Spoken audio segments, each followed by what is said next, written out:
Welcome back to the Papers Podcast, where the number needed to listen is 1. We've been debating our tagline, and Laura does not like that tagline, and so that's why I'm going to stick with it. 1, because I don't think she likes numbers. I don't 2, like the tagline. It's a little part of joy of my day to see her get a little bit frustrated with me.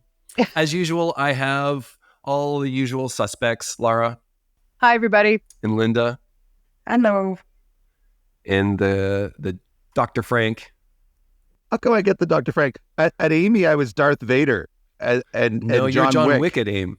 I know. That was cool. I like that. It was a good moment for me. You are not John Wick at Amy. Hi, everybody. We're a little punchy today. We said we needed more Star Wars, so Darth Vader. Okay, we're going to take that right out. That's like a non-sequitur. Why are we going to take that out? We said it a minute ago. Anyway. Whatever. Okay, Sam will take that part out. You're killing our cool. You killed your cool a long time ago. It's a little punchy here today. We are back in the saddle. We are recording again. We just got back from Amy. We had a great time seeing all of you who were able to join us. For those who weren't, we hope that you enjoy the new episodes that are dropping from that live studio audience.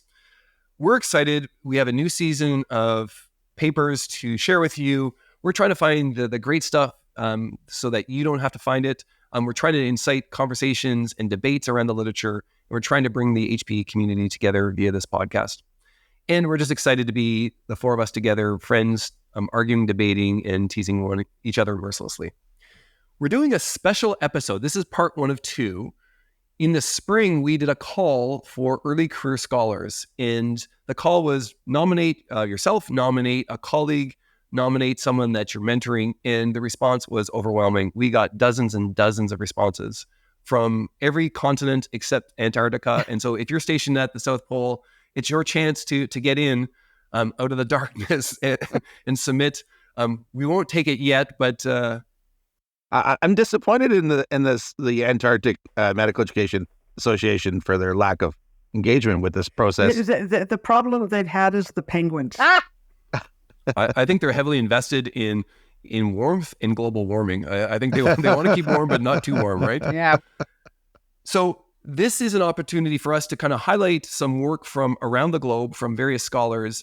It's a little bit different from our regular format, but an opportunity for us to say, wow, we're really excited to be a part of this community. Look at all the great stuff that's coming from colleagues that are early into their career. And so with that, you're going to hear from 3 different scholars, and we'll hear a little bit about their work. And perhaps it will, 1, make a connection for you, or 2, get you excited about your own education scholarship as you see how the community is tackling a whole array of topics in health professions education. With that, Jason, who do you have that you want to profile for us? All right. I have an amazing person to bring up today. So this person's from South Africa.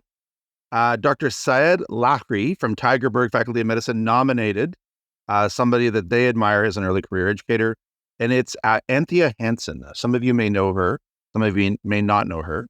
So she's from Stellenbosch University in Cape Town, South Africa. You've all been to Cape Town, yes? You must go to Cape Town. Not only is the wine amazing, but it's just a beautiful city. Anyway, so she's at Stellenbosch. I've been there. Thank you very much. She's a lecturer. She's a PhD candidate in health professions education. And I think she has a really interesting background. It's unlike anybody else that it's in my network. Her focus is disability studies. She's originally an audiologist by health professions training. And she's working on a PhD on disability studies. Isn't that cool? So her focus is around interprofessional education, community-centered health professions education design, and really helping to make the world a better place for people with disabilities. So cool. So here's a paper I just thought would be a prototype or typical of Anthea's contributions. I picked one from Advances in Health Science Education. It's from this year, 2023. Understandings and practices towards socially responsive curricula for the health professions. I like that angle. I like how all of us are trying to make our institutions socially responsive. And so she says, if we're addressing global health inequities, we should really understand how health professions educators even conceptualize. So they published this qualitative study of 6 South African institutions and their educators. They did interviews and focus groups. They asked what principles underpin their conceptualization of HPE. How does this impact their teaching? And then they came up with some really interesting findings. So It has implications for HP design with respect to social justice. I thought this person was really interesting, different from people in my network. I'd love to meet her. I loved her work. So there you go. Anthea Hansen, Hansen. You should check out her paper. Saad is a colleague, done some work supporting him in his work in CBME. And Anthea, I'm really interested in her work around socially responsive curricula. Lara, you've been thinking a little bit about this. How do you conceptualize this idea and the view that we can not only think about what the institution or the learner needs? This body of work is just so incredibly important. And I've had the opportunity recently to work with a number of individuals in this space. So people like Neera Jain, who is in New Zealand, also Lisa Meeks, who's here in the US. And, speaking of Lisa Meeks, I think we should just take a small pause here to give Lisa a shout out and a thumbs up, tip of the hat. She nominated three individual junior faculty members so that in hopes that we would highlight one of them. And, that's the kind of supportive, uplifting kind of thing that I would love to see all of us really commit and invest in. Finding junior scholars, making their work known, helping them find their place in our community. And they could find their own place, absolutely, but we can help. We can make that road shorter. We can make it easier, and we can amplify. Well, we wish Anthea Hansen great success. We're looking forward to seeing more of her work, and we hope to profile it here on the Papers podcast. Lara, who did you choose from the deluge that hit our inbox?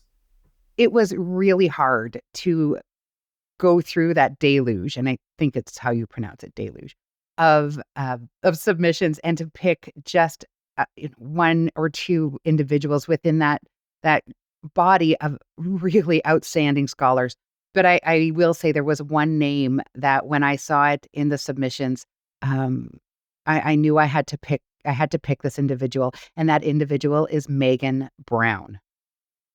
Megan is a senior research associate at Newcastle University in the UK. Megan only very recently completed her PhD. She finished it in 2022. That body of work looked at identity development over longitudinal clerkships. I first came across Megan's name in the pages of BMJ, and in that, she was an author. She authored an article looking at gender bias in medical education.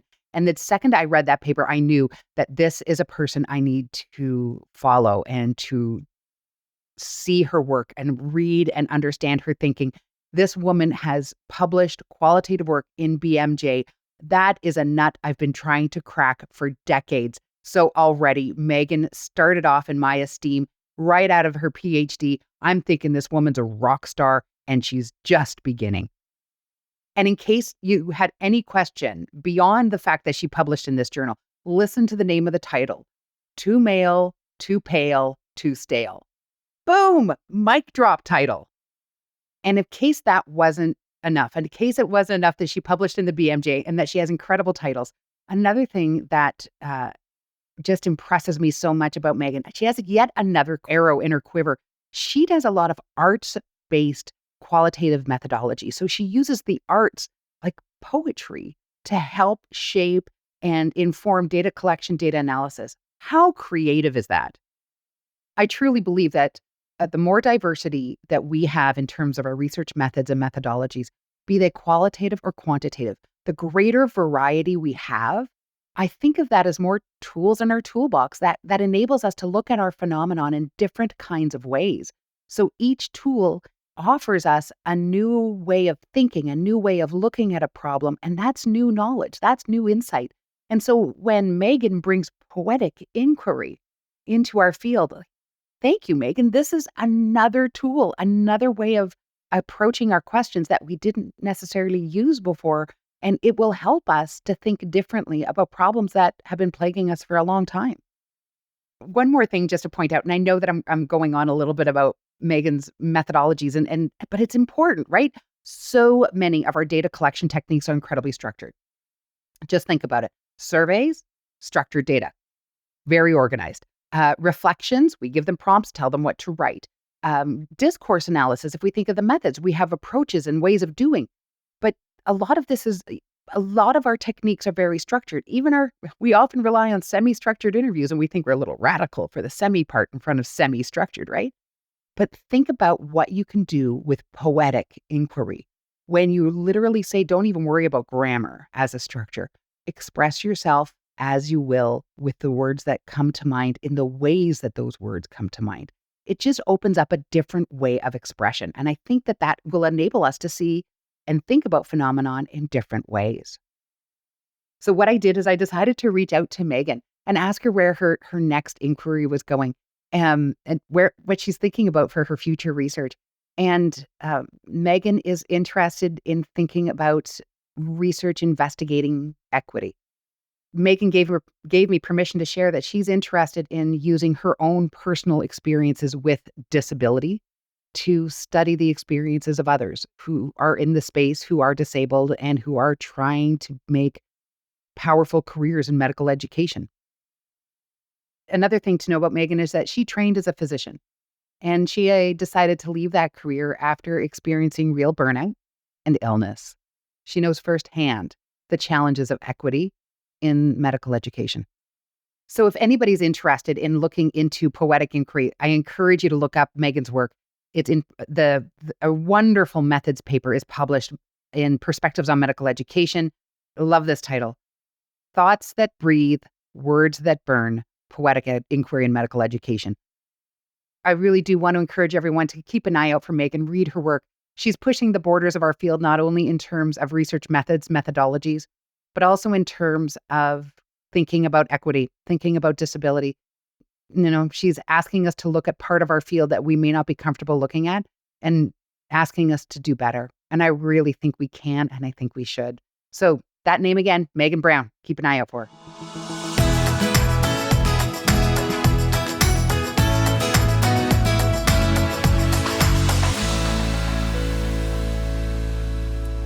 I love that selection, Laura. I would say that the idea of using poetry as a form of as a platform for scholarship is really interesting.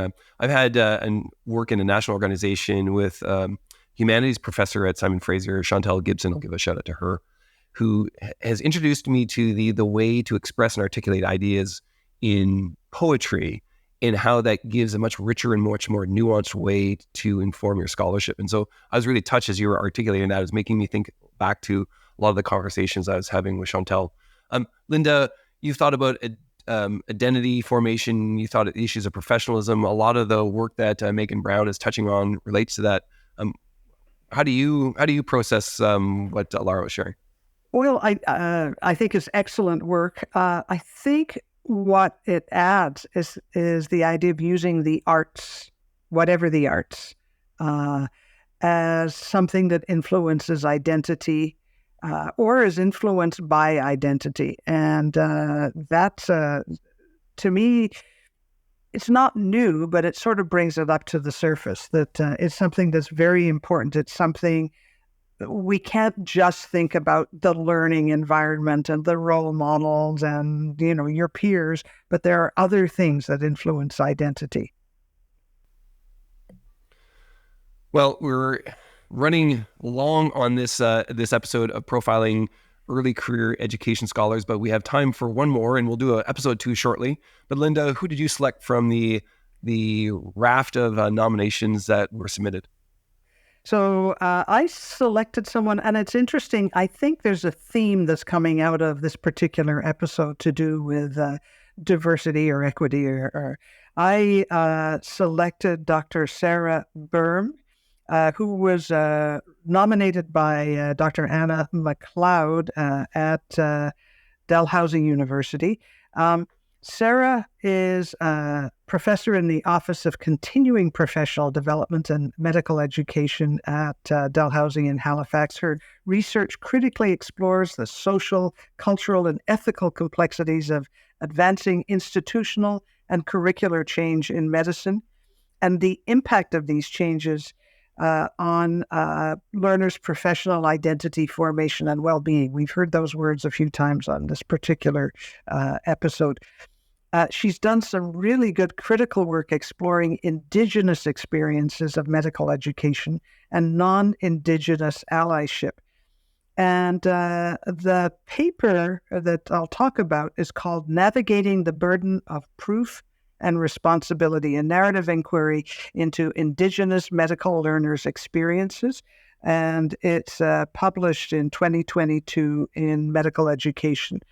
And what she did here was say we've got to support getting Indigenous medical workforce to expand, and we have to attract really good applicants who are Indigenous. But how can we do that unless we actually understand the Indigenous students' experiences? So she did a narrative inquiry, qualitative analysis, not only of interviews, but of photographs. Hence, now we're going back to the arts again. And she used these photos and the text to make sense of meaning of the participants' experience. And very briefly noted that there was, as she put it, a tug of war between identities as an Indigenous person and as a medical trainee, and sometimes that compromised their well-being or sense of belonging in both spaces. And brings up a really good point about it's not just a question of, finding a few Indigenous or whatever people to bring into your workforce, but we've got to amplify their voices.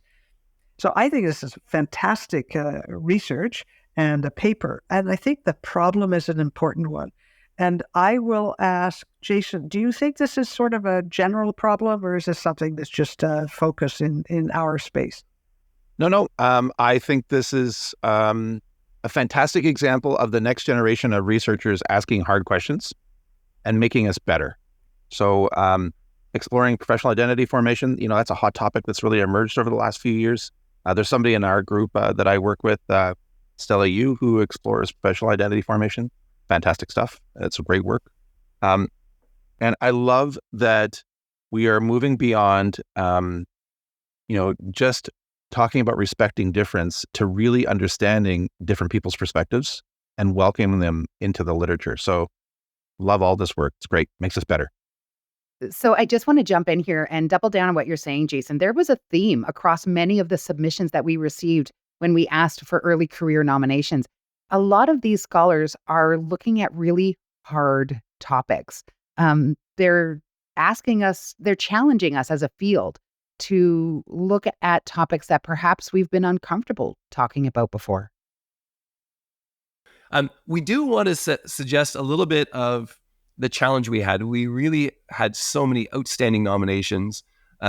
Our goal of profiling individuals were not to assign more value to one individual that's profiled in this episode than to one that's not, but simply to give us collectively as the health professions education community a bit of a snapshot of what's happening around the globe.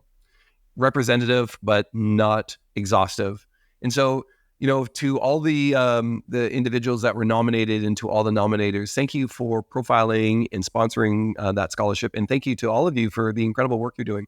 I'd resonate with the comments that Lara shared, which were really exciting to see the wicked problems and the hard work that's being tackled as a collective way to improve the quality of the education systems that we're all working within.